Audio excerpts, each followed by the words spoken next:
This is leading to a worrying new trend.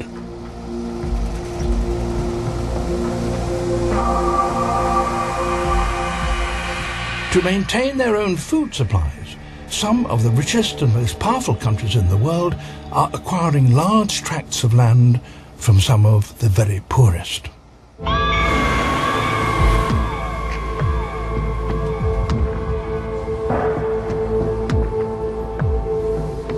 Olivier de Scoota is a human rights lawyer who's been monitoring these land deals for the United Nations.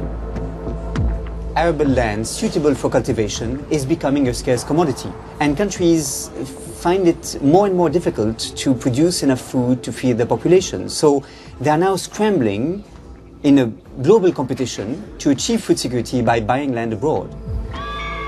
International corporations and increasingly governments are leasing some of the last remaining areas of undeveloped farmland in the world.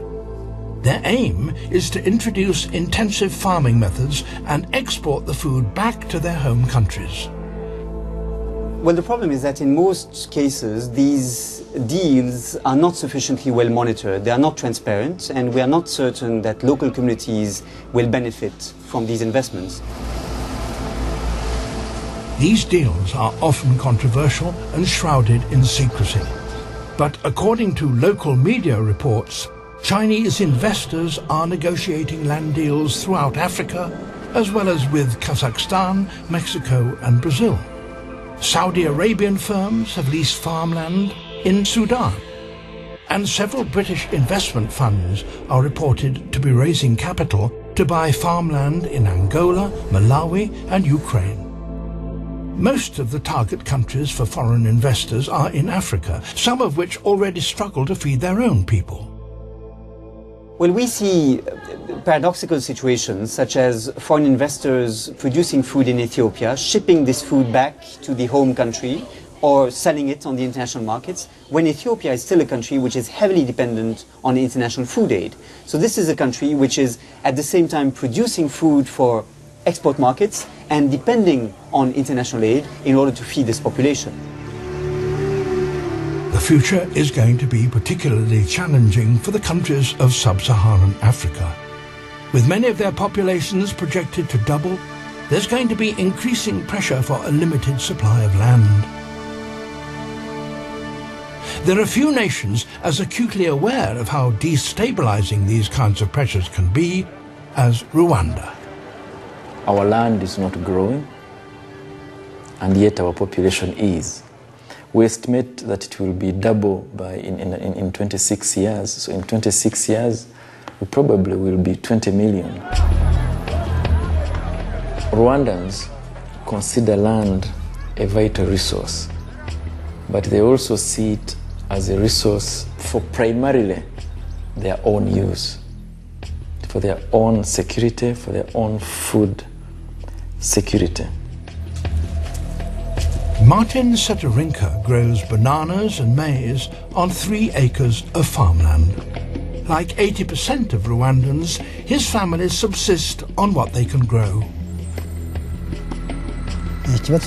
Land is an issue all over Rwanda. There isn't enough land to go around, and the people find it hard to grow enough food to survive. In Rwanda, children inherit land from their parents. But in a country where the average family has more than 5 children, that can only mean one thing: smaller parcels of land to live off.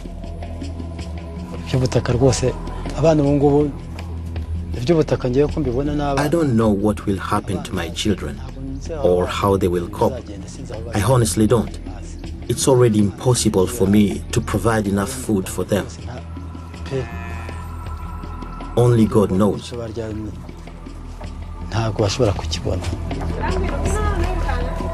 Martin is father to 15 children, but they aren't all his own. 5 of them are adopted, orphans whose parents were brutally murdered in Rwanda's devastating genocide.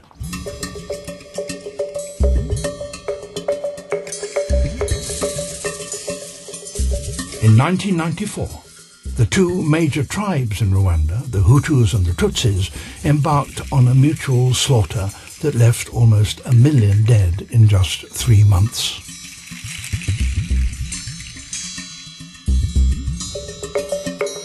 Amongst the many causes of that conflict, competition for scarce resources was an added pressure.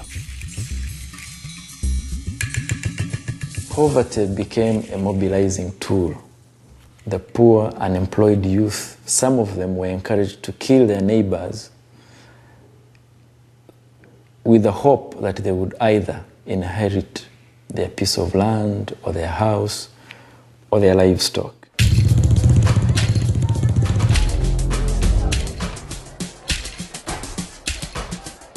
If we can't grow the economy fast enough to meet this growth and can't slow it down, then there will be increased competition for resources which are finite, so our forests are likely to go, our swamps will be overused, and therefore this will also have an effect on the climatic changes, which will further exacerbate the negative effects of this growth. So it's a bit of a vicious cycle, and we must find a way of breaking it.